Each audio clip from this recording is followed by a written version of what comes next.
All right, gang. So I apologize for this little buzz sound that's going on or whatever, but we got something to talk about. This is something I wasn't going to talk about. Matter of fact, I've been recording this video trying to be as conscious of what I say as much as possible, keeping it real. I've seen a lot of people just make videos on this topic, none of which, except for Bolo, the first person that I saw, talk about this from a standpoint of someone that actually uses native instrument stuff and not just bottom feeding because it had a lot of views. He got a lot of views on it, and it's only because of his genuineness. And the only other person I'm looking forward to is a lot of the people that have used native instrument stuff or employees and stuff like that. Like I've seen Jeff do a video, which I'm going to react to because you know what? I've known Jeff. He was one of the first people to put me on in terms of content with review copies of stuff or whatever, the thing that people hate the most. But dude, let's just keep it on context because Native Instruments filed for bankruptcy. People ask my opinion on it. I just not with some of the takes that people have had, and the only reason why they're having those takes is because they want views. And dude, whatever the case, I'm here, we're here, and Native Instruments filed for bankruptcy, in which I got the news immediately that morning. People was telling me, people made phone calls, all that. It was crazy. When I tell you it was crazy, it was insane. I think that's a better way of putting it. And when I tell you, it was kind of hard to hear the news of Native Instruments going out of business. You know what I'm saying? It was kind of hard because, despite people thinking that I'm an MPC fanboy, a Kai fanboy, sellout, shield, whatever, I like competition. It's the main reason why I talked about Serato's Slab when it came out, which does play a significant role in this, believe it or not. But I'm just going to keep it 100. And I got my notes over here. Yet again, I'm going to tell you guys that if I haven't said it. And we're going to start with some of my key points here. So what type of bankruptcy? Have no clue. I know people are going to look at me. I'm not financially illiterate. I make music, bro. But if I was to guess, chapter 7, maybe, I'm guessing they're looking for new investors. I will say this, conspiracy theory, number one, I don't have X-Files, but I do believe that, the rollout was kind of suspicious. It came out around the time that something else was announced, but, I'm not going to say that they was trying to take the steam away, but I'll leave it at that. I just looked at that kind of suspicious, tinfoil hat type shit. But they're looking for someone to buy, clearly. But I want to talk about what had happened. Why is that the case? I want to ask you guys, what do you think is the reason why? I'm going to give you some solid reasons why. In the 2010s, I remember a report talking about they spent $50 million on advertisements. And that's an egregious number for marketing. Huge, ridiculous budget spent on that when it could have been spent on R&D. Dude, they need help with R&D. I hate to say it, but I'm gonna keep it 100. They need help on R&D because I'm gonna outline some other things too. But let's stay in the pocket of what went wrong. I believe they spent a lot of money. They had some great demos. Big shout out to Qbert, DJ Craze, and a few other DMC DJs, true homies in real life type shit. They had some great stuff when it came down to that. But there was a big problem when it came to trying to find a younger audience. That is quite obvious. FL Studio runs this thing because it's cheap, it's easy to use, etc., etc. And the young heads, they will go to it because a lot of the producers now, young, in this generation, use FL Studio, and they were sending those producers pieces of gear. And all they was basically getting was people to show it off, say thank you for the whatever, and they just threw it to the side. Not a good investment at all.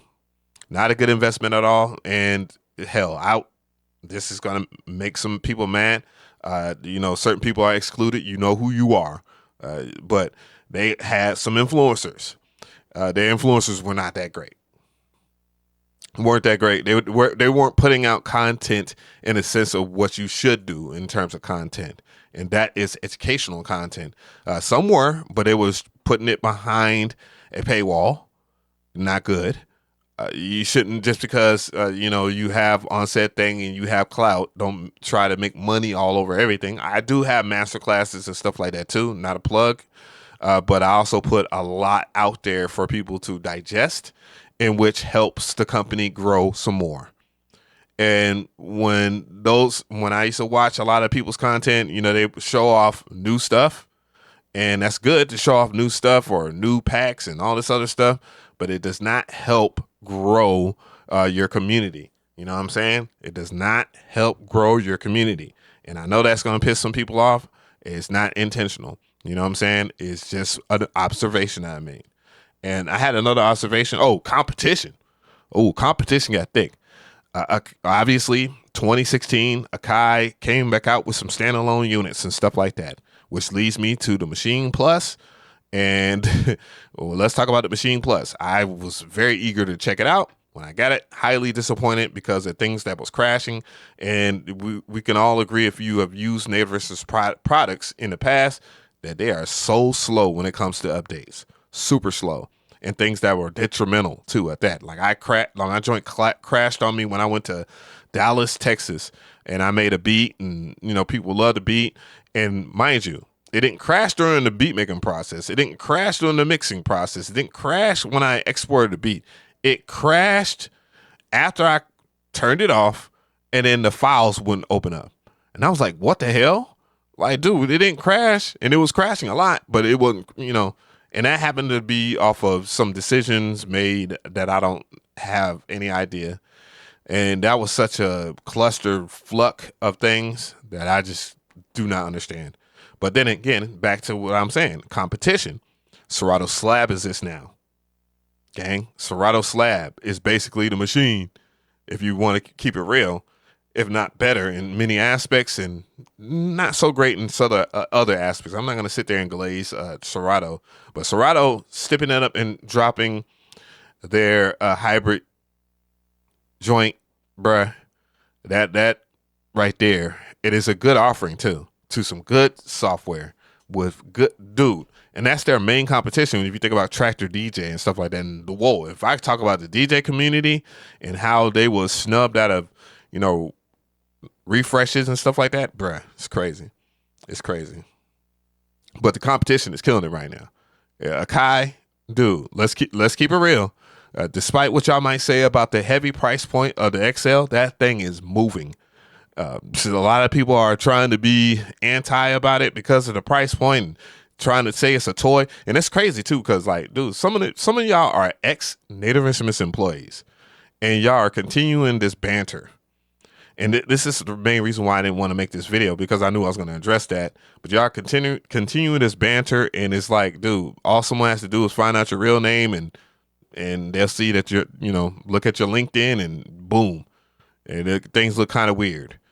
But yeah, and it's not just like, it's a few people that I was looking in this space, not Jeff or anything like that. Jeff has been more than mature when it comes to some of the things that have happened. We're going to look at that video.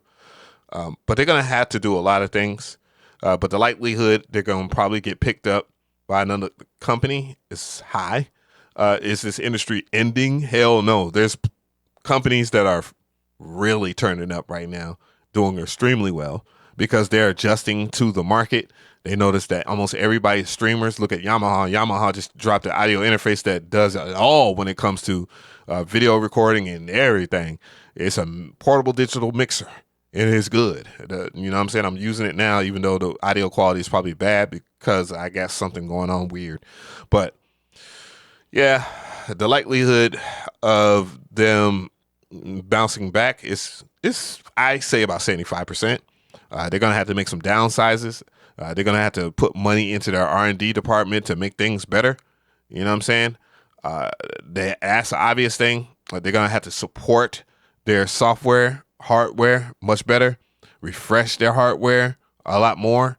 It might not sound very positive, like I didn't look stuff like this up, but I had a lot of conversations and I found out a lot of things in terms of data and statistics that Native Instruments could have done.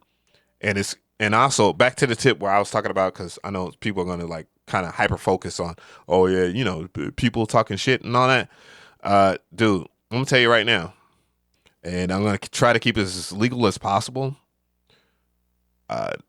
Dude, Native Instruments was doing bad well before this, and a lot of people have moved on to different companies and made their shit better and contributed. I'm not going to say no names, but I'm pretty sure a lot of you can guess.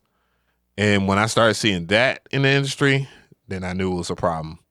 I was like, wow, I don't know if Native Instruments is going to survive, and I was happy when they collaborated with Akai, and, a lot of the plugins and stuff like that came over, but I also was like, where's this industry going? It's looking kind of wild.